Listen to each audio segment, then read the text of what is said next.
आवाजाच्या दुनियेमध्ये सोबत स्वप्नांची, आवाजाच्या दुनियेमध्ये सोबत स्वप्नांची, कुणी गाणी गाई गप्पा मारी रंगत विषयांची, कुणी गाणी गाई गप्पा मारी रंगत विषयांची, या रेडिओच्या लहरींवरती चंगळ श्रोत्यांची, या रेडिओच्या लहरींवरती चंगळ श्रोत्यांची, ही इन्फिनिटीची वाणी आहे 100 नम्राची, ही इन्फिनिटीची वाणी आहे 100 नम्राची, ही इन्फिनिटीची वाणी आहे 100 नम्राची. पिंपरी चिंचवड एज्युकेशन ट्रस्ट संचालित infinity community radio 90.4 FM reflecting you. निसर्गासाठी काम करणाऱ्या जिद्दी माणसांच्या कथा आणि त्यातून उत्पन्न होणारी निसर्ग संवर्धनाची प्रेरणा म्हणजे निसर्गावधान. निसर्गासाठी झटणाऱ्या लोकांची प्रेरणादायी वाटचाल आणि त्यातून समाजाला कृतीची प्रेरणा देणारी मालिका ऐकूया, निसर्गावधान. या मालिकेच्या आजच्या पहिल्या भागात आपण ऐकणार आहोत माजी सैनिक, वनरक्षक आणि निसर्गमित्र श्रीयुत रमेश खरमाळे यांच्याशी RJ विद्या हिने साधलेला खास संवाद.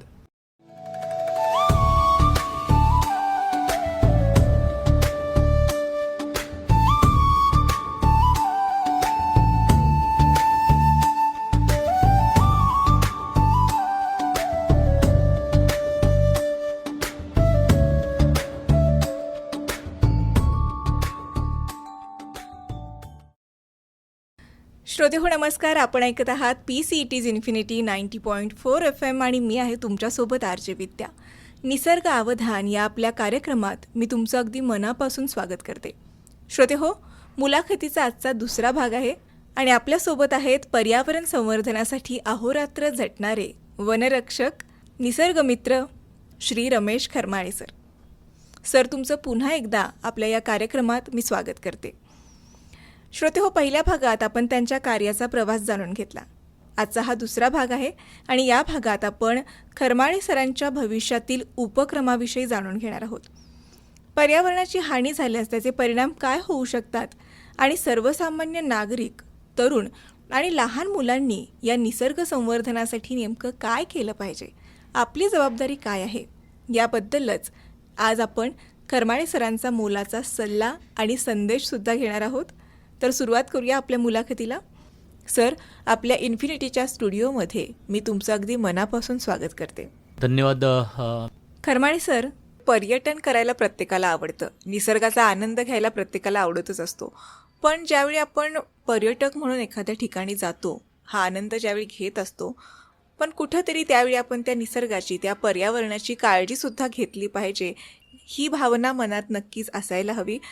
तर पर्यटनासाठी जुन्नरसुद्धा खूप प्रसिद्ध आहे आणि हे पर्यटन वाढत असताना या पर्यावरणाचं संतुलन कसं राखता येईल असं तुम्हाला वाटतं?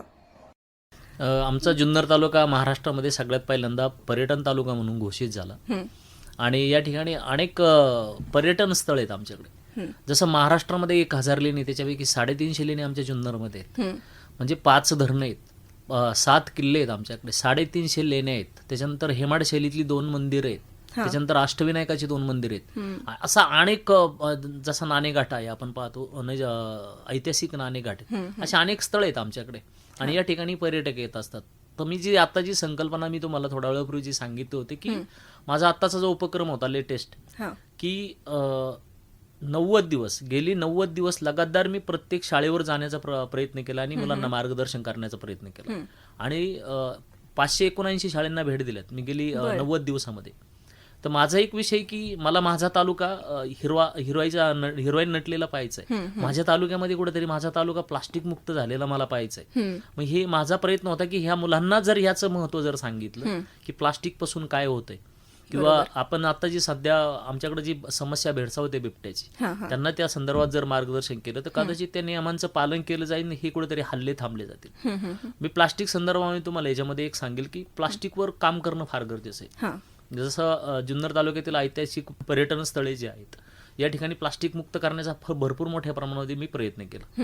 ज्यावेळेस मी माझ्या एरियामध्ये ज्यावेळेस फिरतो मी याच्यामध्ये असताना फॉरेस्टमध्ये, माझ्याकडे जी बेटा आहेत, त्या जी गावं आहेत किंवा त्या प्लास्टिकपासून काय परिणाम होतो हे मी जाणून घेतलंय, मी त्याच्यावर अभ्यास केलाय. म्हणजे आमच्या जुन्नर तालुक्यामध्ये जर आत्ताचा एक 3 महिन्यापूर्वीचा जर व्हिडिओ पाहिला मॅडम, की फार भयानक व्हिडिओ आहे, त्याचं वास्तव समाजापुढे आलेलं आहे, की त्या एका गायीवर 3 दिवस ट्रीटमेंट केली गेली आणि 4थ्या दिवशी गाय गोठ्यामध्ये मेलेली सापडली. आणि गायी का मेली म्हणून त्या गायीचं पोट फाडलं, गायीच्या पोटामध्ये 30 किलो प्लास्टिक निघालं. म्हणजे ही भयंकर स्थिती. आम्ही सहज जातो कुठंतरी पर्यटन स्थळावर, आम्ही इझी त्या चॉकलेट मधला आतला भाग काढतो आणि खातो आणि तो कागद इझी कुठेही फेकून देतो. सेम बिस्किट किंवा रेफर्स असतील आम्ही पर्यावरणामध्ये कुठे सहज फेकून देतो. परंतु ह्या प्राण्यांना वाटतं की खायची गोष्टी आणि ते प्लास्टिक खातात. म्हणजे आम्ही पर्यावरणामध्ये जातोय, आनंद नाही साजरा करायचा, तर आम्ही कोणत्या तरी पक्षी आणि प्राण्यांचा जीव घ्यायला जातो. हे थांबलं गेलं पाहिजे कुठंतरी.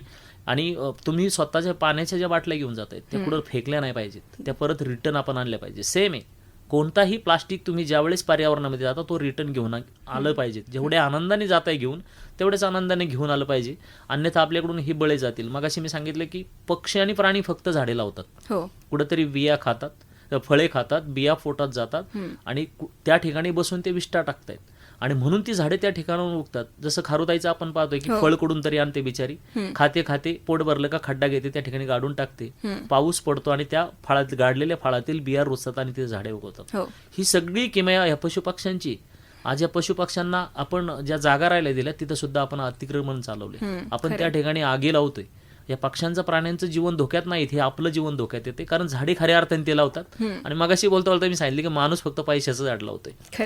म्हणजे पैशाचं झाड काय, ज्याच्यापासून फायदा आहे तेवढंच झाड माणूस लावतो, बाकीची जशी काटेरी झाडं आहेत हे पक्ष प्राण्यांसाठी आपण काढून टाकतोय. त्याचा परिणाम असा झालाय की काटेरी झुडपं काढल्यामुळं पक्ष्यांचं जे अधिवास होतं, म्हणजे राहण्याची जी सुरक्षित जागा आहे, कुठंतरी साप त्या झाडावर चढू नये, त्याची अंडी किंवा त्याची बाळं खाऊ नये, म्हणून ही झाडं फार महत्वाची होती. आज ही आम्ही काढून टाकली आणि त्याचा दुष्परिणाम असा झाला की पक्षी कमी झाल्यामुळे कीड एवढी प्रमाणामध्ये वाढली की ती कीड खायला पक्षी नाहीत. आज आम्हाला पेस्टिसाइड वापरावं लागतं आणि पेस्टिसाइडचा एवढा वापर केलाय की परिस्थिती अशी झाली आज भयानक की प्रत्येक माणूस कॅन्सरग्रस्त होत चाललाय.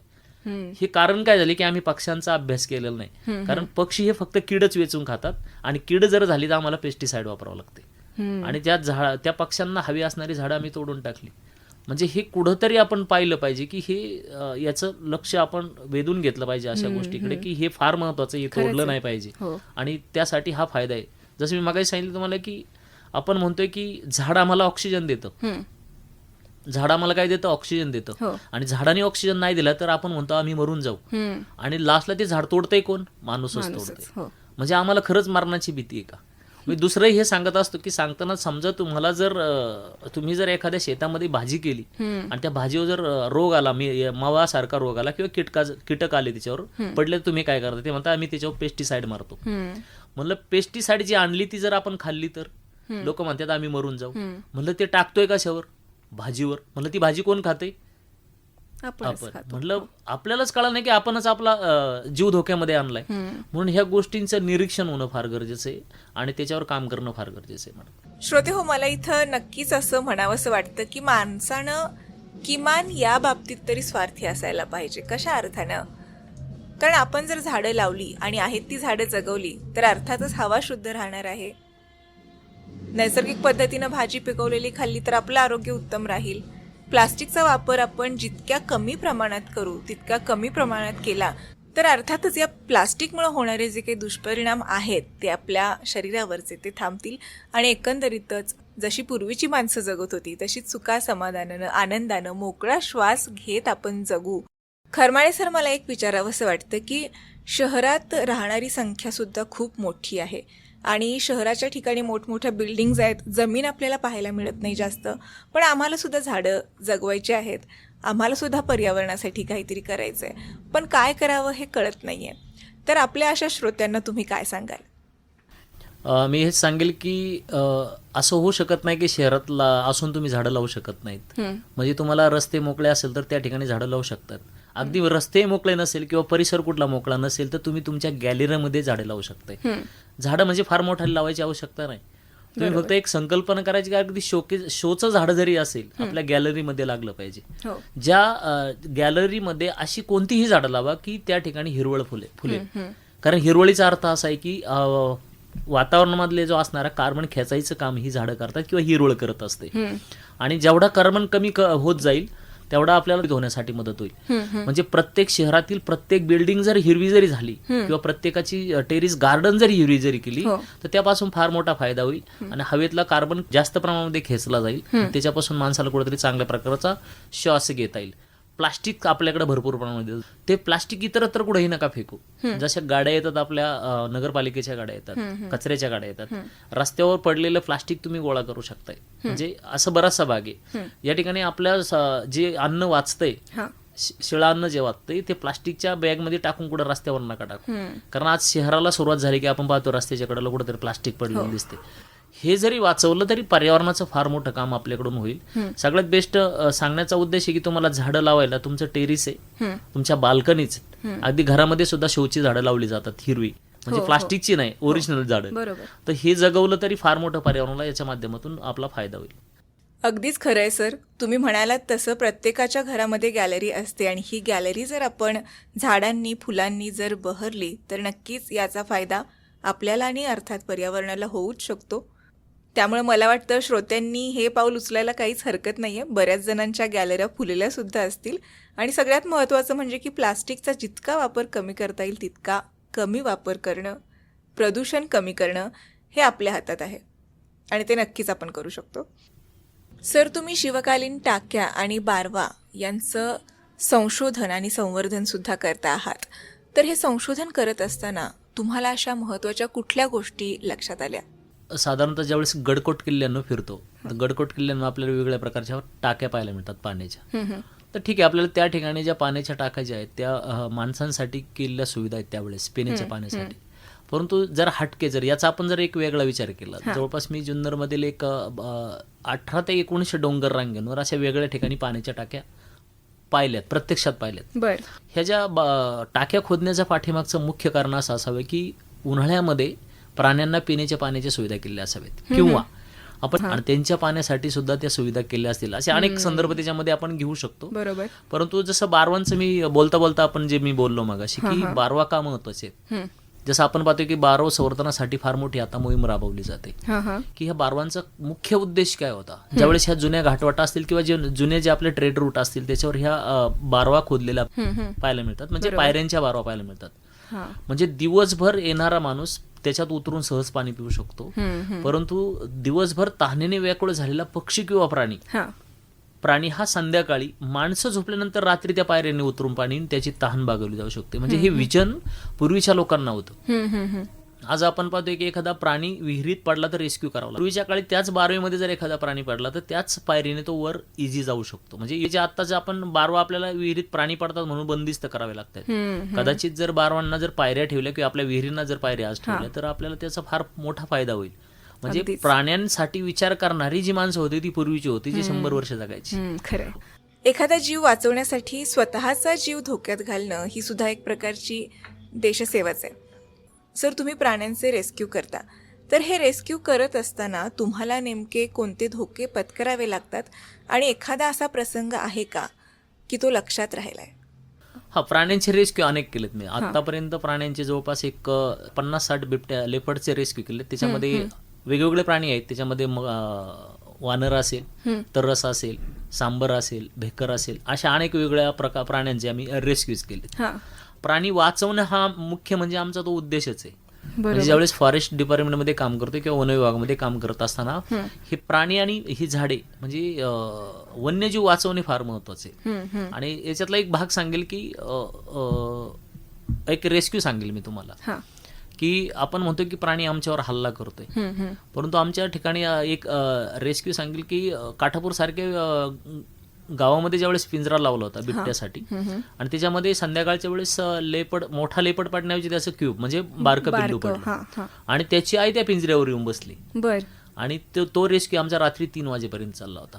त्या ठिकाणी जे स्थानिक म्हणायचे की तुमचा बिबट्या तुम्ही घेऊन जा, परंतु आमचा विषय असा होता की आम्हाला दोन्ही महत्वाचे आहेत. एक तर माणूस पण वाचला पाहिजे, एक तर प्राणी सुद्धा वाचला पाहिजे. त्याच्यातला एक मध्य साधला जाणं फार गरजेचं होतं. पण त्या स्थानिकांना बाकीचे ज्यावेळेस ग्रामस्थ ज्यावेळेस घरी गेले त्या ठिकाणी जे स्थानिक लोक होते त्यांना सांगितलं की तो होणार काय, तुम्ही म्हणताय तुमचं पिल्लू घेऊन जा, आम्ही आमचं पिल्लू घेऊन जाईन, पण त्यानंतर जर त्याची आई चिडली तुम्हाला मारलं तर त्याला जबाबदार कोण असणार? बरोबर. मग त्यावेळेस त्यांनी सांगितलं की हे पिल्लू तुम्ही इथं सोडून द्या.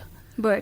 म्हणजे रेस्क्यू करत असताना फक्त आम्ही आमचा विचार नाही करत, तर रेस्क्यू करत असताना स्थानिकांचा विचार करणं फार गरजेचं आहे. अगदीच, म्हणजे एखादा लेपड आलाय किंवा त्याच्यामध्ये पडलाय, त्या लेपडपासून काय नुकसान होते ही फार महत्वाच्या गोष्टी. जसं आम्ही एखाद्या घरापाशी पिंजरा बसवतोय, आता लोक त्या ठिकाणी असणारे स्थानिक कधी कधी म्हणतात यांना पिंजरा कुठं लावायचं हे सुद्धा समजत नाही. घरापाशी जर पिंजरा लावायचं म्हटलं तर त्या पिंजऱ्यापासून यांना किती धोका हे माहीतच नसते. बरोबर. त्यांना वाटतं की काय इथं फक्त पिंजरा लावायचा आणि पकडून न्यायचं, असं फक्त एक विजन असतं लोकांचं. परंतु तो पिंजरा जर घरापाशी लावला तर त्या पिंजऱ्याच्या पाठीमागं जे सावज ठेवलं जातं तर ते शोधित शोधित लांबचा बिबट्या घरी येतो. बर. आणि अशा वेळेस जर आपण अचानक जर ते घर बंद असेल, त्याचा पाहुणा जर त्या ठिकाणी रात्रीचा आला त्यांचा आणि त्या बिबट्याला जर त्या पिंजऱ्यातलं जर भेटलं नाही, भक्ष्य भेटलं नाही, तर त्याला आपला माणूस मारला जाईल. खरं. किंवा एखादा लहान मुलगा, त्या घराच्या जवळची लहान मुलं दोन जर खेळत खेळत जर पिंजऱ्यापाशी गेली, त्या पिंजऱ्याच्या आतमध्ये एक पॅड असते, ते दाबलं का डायरेक्ट दरवाजा पडतो. बर. समजा दोन मुलं आतमध्ये गेला आणि एक मुलगा जर दरवाजावर उभा राहिला, आतल्या मुलांनी जर पॅड जर दाबलं तर हा डायरेक्ट डोक्यातच दरवाजा पडतो. बर. किंवा त्याचा पाय जर पुढे आला असेल तर पायच कट होतो. म्हणजे असे प्रसंग असं, जसं मी तुम्हाला आता काटापूरचा प्रसंग सांगितला का त्याच्यामध्ये क्यूब पडलं आणि मादीवर येऊन उभी राहिली. कधी कधी असं होतं की दरवाजा पडला म्हणून माणसं जोसामध्ये बघायला जातात की बिबट्या आतमध्ये पडलाय. कधी कधी त्याच्यामध्ये कुत्रही पडतंय, कधी कधी त्याच्यामध्ये दुसराही प्राणी पडतोय, कधी कधी त्याच्यामध्ये पिल्लू पडलं आणि हे जर बघायला गेले तर त्याची आई त्याला पण क्रॅश करू शकते. म्हणून ह्या गोष्टींचा विचार केला जातो की दोन्ही सेफ पाहिजेत. एक तर आम्ही सांगतोय स्थानिकांना तुम्ही एक तर जाऊ नका किंवा तुमच्या घरापाशी लावू नका, घराच्या बाजूला लावा.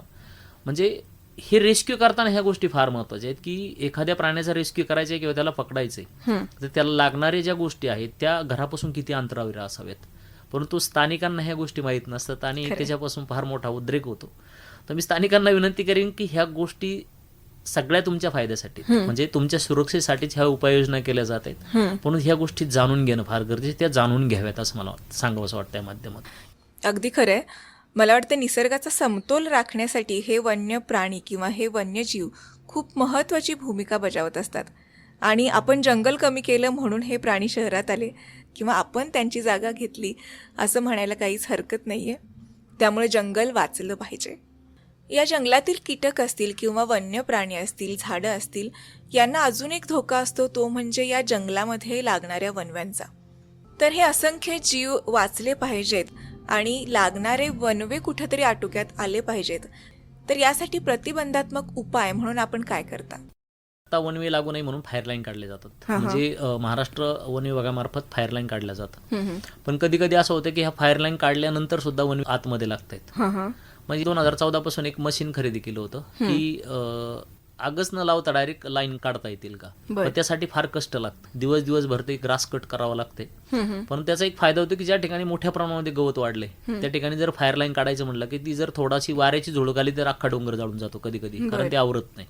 मग अशा वेळेस हे ग्रास कमी करून मग ती लाईन काढायचा असा प्रयत्न असायचा आमचा. आणि मला हे सांगायचे की ज्यावेळेस आपण ही फायर लाईन का काढतो तर याचं कारण आहे की 2 पार्टमध्ये किंवा 4 पार्टमध्ये त्या डोंगराचं किंवा त्या परिसराचं विभाजन केलं जातं मध्ये लाईन काढून. एक पार्ट जळाला तर 3 पार्ट शाबूत राहतील, किंवा त्या ठिकाणी 2 पार्ट केले, एक पार्ट जळाला तर दुसरा पार्ट राहील. त्याच्यामध्ये असणारी जैवविविधता जी काय ती नष्ट होणार नाही. आणि सगळ्यात जास्त जर जैवविविधता नष्ट होत असेल तर ती ह्या वनव्यांमध्ये होते. मी नागरिकांना हेच विनंती करेल की वनवे लावू नका. हा वनवा वनांना लागत नाही, हा वनवा प्रत्येकाच्या हृदयाला लागतोय.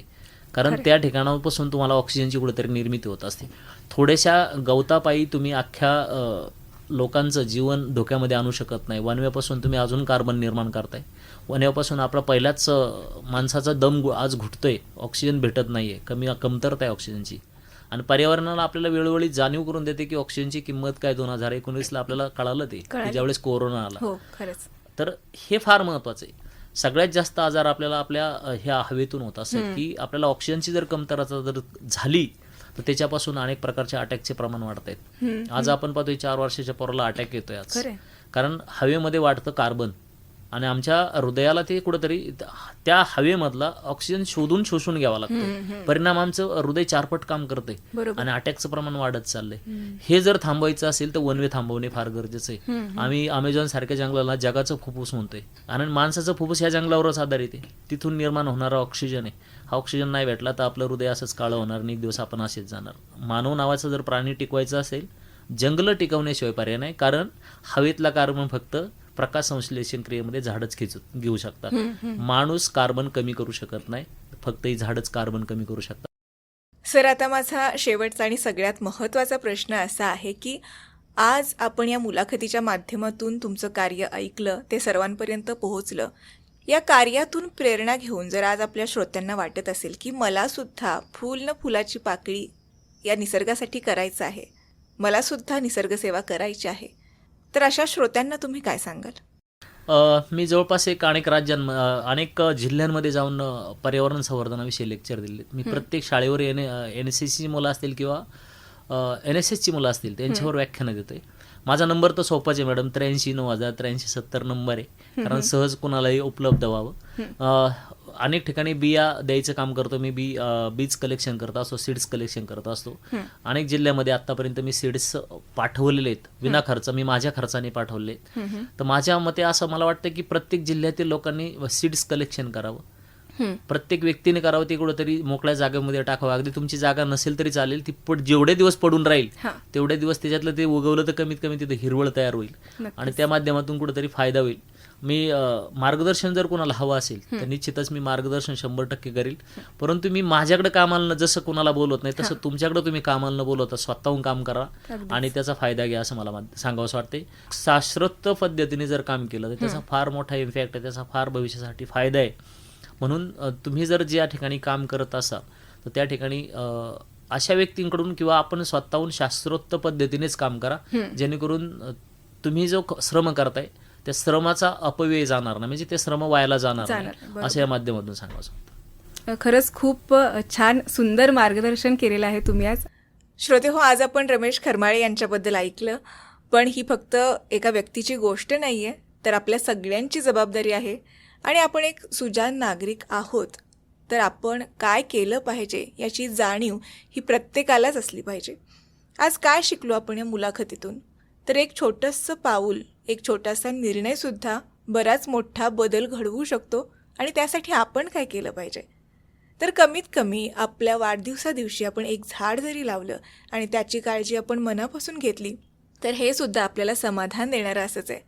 दैनंदिन जीवनात आपण इतकं पाणी वापरतो, तर त्या पाण्याचा वापर आपण योग्य प्रमाणात करणं असेल, पर्यटन स्थळं असतील, किल्ले असतील, मंदिरं असतील, निसर्ग असेल, तर या सगळ्याला कुठलाही धक्का लागू न देता त्याचा आनंद घेणं असेल, प्लास्टिकचा कमीत कमी वापर करणं असेल, एखादा पक्षी किंवा प्राणी आपल्या जवळ आहे तर त्याच्याबद्दलसुद्धा एक प्रेम, आपुलकी आपल्या मनामध्ये नक्कीच आपण जागवूया. आणि सगळ्यात महत्त्वाचं म्हणजे आपल्या मुलांना निसर्गाची ओळख करून देऊया.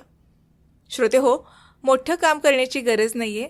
ही छोटी छोटी कामं जर आपण सातत्यानं केली तर नक्कीच यातून मोठा बदल घडू शकतो. श्रोते हो, आज आपण संकल्प करूया की मी निसर्गाचा फक्त उपभोग घेणार नाही आहे, तर त्याचा आनंद घेईन आणि त्याचा रक्षक बनेन. कारण उद्याचा हिरवागार श्वास हा आपल्या आजच्या कृतीवर अवलंबून आहे. खरमाळे सर, तुम्ही इथं आलात आणि हे मोलाचं मार्गदर्शन, तुमचं कार्य आम्हापर्यंत पोहोचवलं, त्याबद्दल खूप खूप धन्यवाद. धन्यवाद मॅडम. आणि मी पुन्हा एकदा इन्फिनिटी 90.4 FM या ठिकाणी ऋण व्यक्त करतो की सामाजिक वनीकरण परिक्षेत्र जुन्नरच्या माध्यमातून, सामाजिक वनीकरण विभाग पुणेच्या माध्यमातून आपण मला या ठिकाणी आमंत्रित केलं, बोलण्याची संधी दिलीत. आणि आमचा सामाजिक वनीकरणाचा विषयच आहे की हे पर्यावरणाविषयी असणारं जे माहिती आहे ही लोकांच्या घराघरामध्ये येणाऱ्या लोकांच्या हृदयापर्यंत पोहोचावी प्रत्येक. आणि आपलं पर्यावरण सुंदर आणि आपला भारत हिरवाईने नटलेला पाहायला निश्चितच आवडेल मॅडम. धन्यवाद मॅडम. थँक्यू. खूप धन्यवाद. थँक्यू. निसर्ग अवधान या कार्यक्रमात मी RJ विद्या आता इथंच थांबते. श्रोते हो, पुन्हा भेटूया पुढच्या भागात. तोपर्यंत ऐकत रहा फक्त PCET's infinity 90.4 FM, reflecting you.